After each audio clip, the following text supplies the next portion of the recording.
嗨，大家好，我是坦平叔，带大家真正的中国。今天是2024年12月4号，这一期咱们继续胡聊胡适、胡指、胡 A 还有胡一进老师今天这个胡指是尾盘这个震荡下跌有跳水的意思上证指数跌了 0.42%， 深成指跌 1%， 创业板跌 1.43%， 北证50跌 2.2%， 两市成交 16,631 亿，比昨天缩量528亿，大盘资金净流出900亿元，981只股票上涨，4339只股票下跌。实际上在我看来，只要这个成交量维持在 1.5 亿以上，那风险还不大。一旦跌破 1.5 亿到1亿，那这个危险就非常大了。如果跌破1万亿维持在 1.5 万亿以上，也就是风险不大，对吧？如果跌破1万亿，那基本上就宣告结束，这一轮反弹结束寿终正寝。1.5万亿到1万亿成交量，那就得小心。全天都走得比较弱，很有可能是昨天恐怕传的一些小作文今天没有得到证实，给人感觉还是在等风来很明显的今天这个什么大消费概念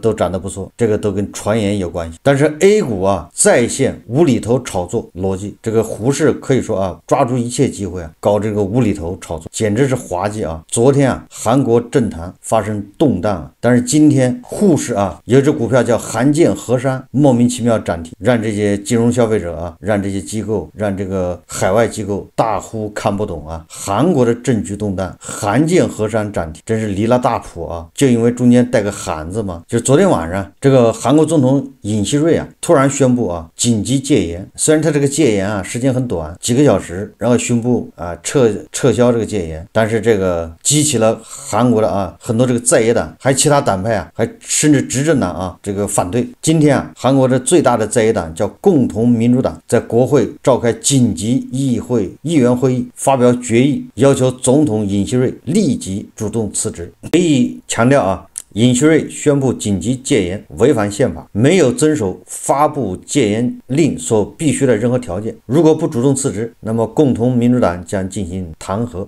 据说是后天或者大后天要进行表决。结果这今天早上韩建河山开盘就涨停。这个韩建河山到底干什么的呢？它全称是北京韩建河山管业股份有限公司，是一家专业生产混凝土管道的企业。韩国的政局不稳，居然利好韩建河山，就是要这个重建韩国的河山，你只能这么理解，就像那个川大智胜逻辑一样。这个胡适的炒作超出了这个经济学范畴，连赌场都不如最近晚上这个关于股市的段子也非常多段子也是满天飞。你比如说说大街上生气勃勃的老年人，生无可恋的中年人，死气沉沉的年轻人。说股市里生机勃勃的垃圾股，生无可恋的机构重仓股，死气沉沉的价值股。然后最悲惨的是，一个生无可恋的中年人买了一只死气沉沉的价值股，说明目前市场垃圾满天飞，已经沦落为纯粹的炒作博弈的一个这么市场。尤其 A 股将这个玄学这种炒作推向了高潮，先后涌出了蛇的概念、葫芦娃概念、搏击概念这样的一个市场，你要把它搞到4000点，那是什么样一个局面呢？不难想象这个证券专家刘继鹏说站上并守住4000点，要靠监管制度改革堵漏洞。大家看视频两会前后有可能会到一个4000点。这个问题我不好讲，不知道他出什么政策但是我想如果仅靠资金拉动是不是能到4000点，我觉得也可以，但是他守不住。我们说的是站上4000点还得要守住4000点，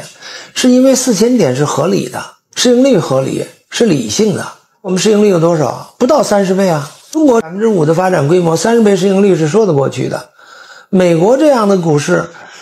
全都30倍市盈率它的 GDP 只有 2. 几对不对？因此我们说靠一个瞬间的冲劲儿，假如不堵监管漏洞，靠瞬间的冲劲儿，我觉得有可能止步于4000、4500点之间，随后有可能还会再往下滑，守不住。要想守住它，必须我说的3个条件都具备，得有基本面的问题，得有监管制度堵漏的问题，得有增量资金的注入问题。那您觉得就是接下去在走的这个过程中，您预期还会不会再出现像924政策这样的一个行情？我认为几乎没有。第一个，大家经验看，我们从2635点涨到了3600多点，这个过程是因为积重难返，它就是底部的报复性的上涨，以后还想报复性的增长，那你没有第二三个条件配合是不行的。如果有第二三个条件就没问题，比如说你把大股东都限制住，法律上把它锁死，就像我说的这种办法，那就可能带来一次上涨，不信就试试。前不久啊，刘继鹏他在这个一个论坛上啊说啊，股市能否引领中国走出困境，做了一个这样的一个报告。刘继鹏认为拯救股市啊就是拯救经济，这一次啊这么大的力度是拯救股市，如果股市还起不来，那后果极其严重。现在啊，刘继鹏老师他也认为，股市即便到了4000点、4500点，如果这个制度对吧漏洞没有被弥补，制度没有跟上，监管没有完善，那4000点他也是守不住的，靠资金推动起来的，终究啊会露出原形啊。我就不知道啊，现在3300点这个胡适就这样无厘头啊，就哪有什么价值投资啊，什么耐心资本那么一点点的影子，居然韩国稍微有点动荡，韩建山河它居然能涨停，就这么个市场，你指望着4000点能好？如果真的能涨到4000点啊，那只会培养出更多的这种赌徒啊，连赌徒都不如啊，那是一种悲哀。但是啊，仍然有很多专家啊看好胡适。这个思睿首席经济学家洪浩他说啊，市场进入圣诞老人行情。这个洪浩近日在一个经济学家年会上表示，股市短期已进入了圣诞老人行情。他说啊，现在无论是中国市场还是海外市场，都进入了一个所谓的圣诞老人行情。何谓圣诞老人行情呢？指的是股市在每年年底，特别是圣诞节前后，股票价格可能上涨的一个现象。就专家就靠这种掐指一算呢，对吧？专家也显得不正经，那这些金融投资者啊，金融消费者不正经，无厘头炒作，也就不难理解。最近呢，这个国投证券首席经济学家高尚文的这个关于2025年经济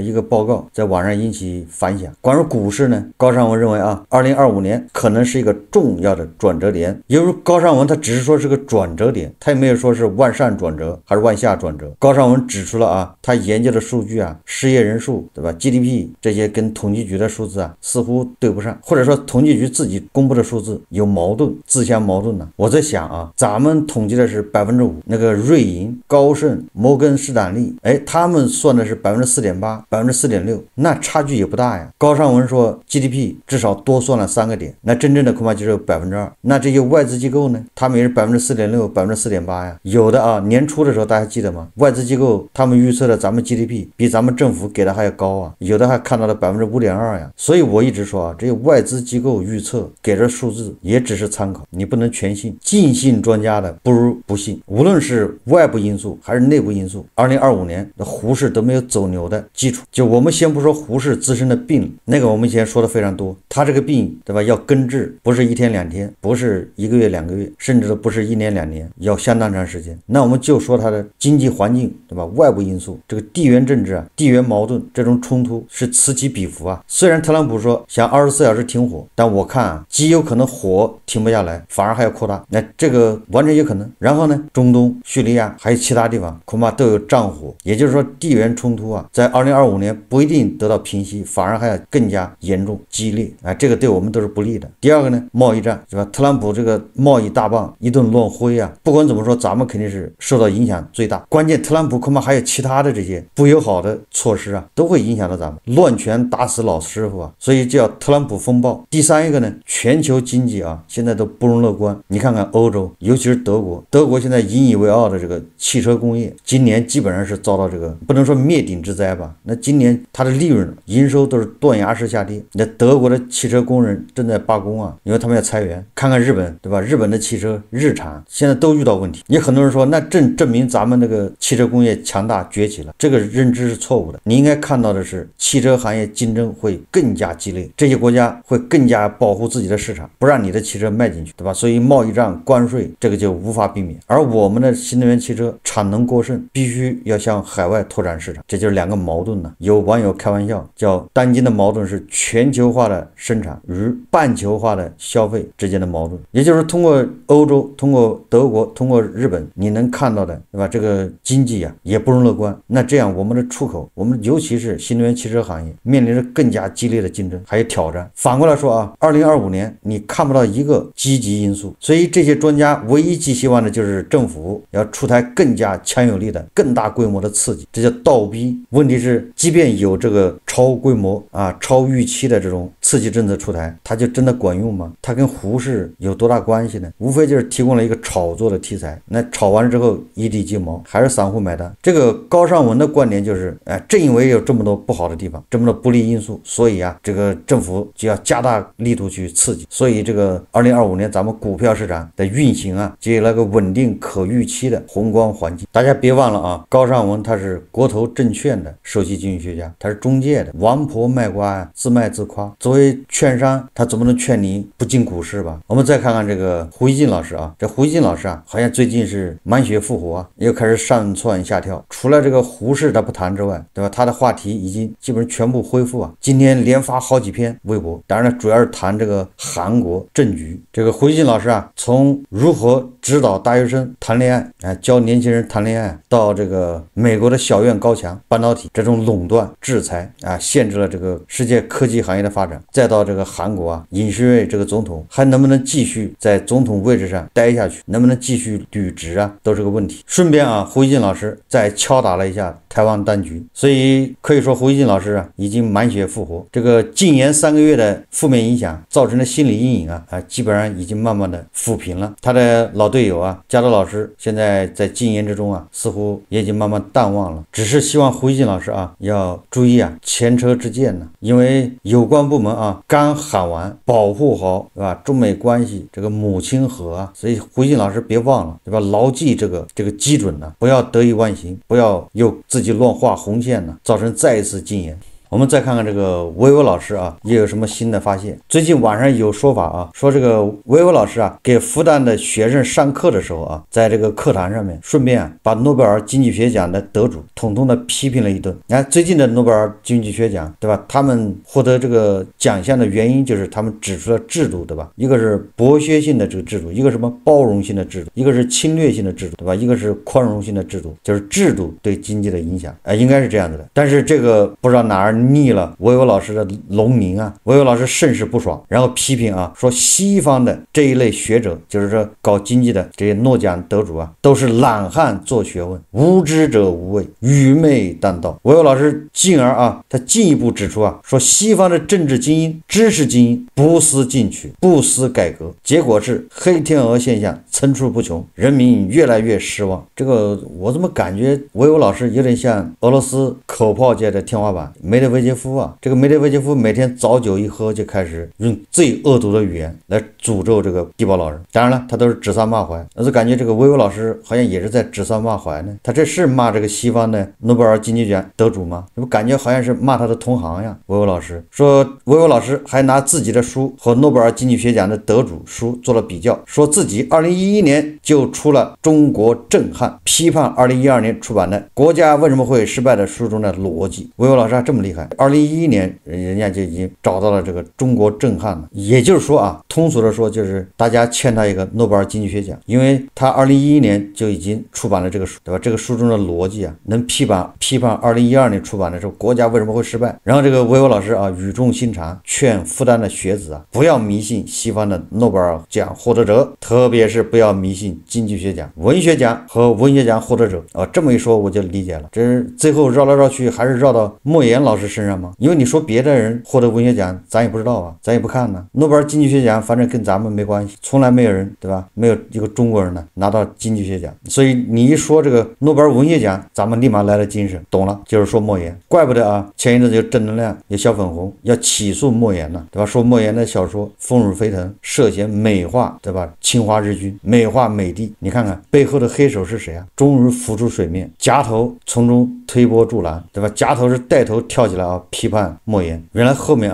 都是这些人自己拿不到诺奖，所以心生怨念。他跟夹头是一种心理毛病就是得不到就要毁掉，就是爱而不得粉转黑。他实际上这是想得诺贝尔奖的，没得着，所以他就大肆批判诺贝尔奖。夹头老师就是特别喜欢美国，崇尚美国，但是就是因为美国人没有邀请他去，所以他转而恨美国对吧，终身以骂美国为己任呢。那维维老师肯定是亲西方的，要不然他在瑞士待那么多年，还搞了个瑞士的永居，不知道美西方什么地方得罪他了。总之啊，再一次说明啊，维维、加头他们实际上是一路货色啊，他们的逻辑起点、底层逻辑都是一样的。这个维维老师啊，非常有意思啊，就有一点我不太明白，就是把那个俄罗斯的叫大脑，对吧？普京的导师，这个叫新欧亚主义奠基人呢、地缘战略大师杜金啊，把他奉为上师，对吧？杜金放那个屁都是香的，对吧？杜金说了，让某个河啊以北啊都做缓冲区。维维老师跟这样的人打得火热，跟加头一样。对吧？把这个杜金的学说高高的捧起，顶礼膜拜，但是把那些对吧获得诺贝尔奖的学说啊，就视为垃圾。哪怕咱们中国人自己获得个文学奖，那也是值得鄙视的。你说这到底是什么心态啊？就为了额爹脸都不要了？反制从维维老师开始。好，这期节目我们就聊到这里，感谢大家收看。如果喜欢我的节目，欢迎订阅转发，也可以在下方留言评论，谢谢大家。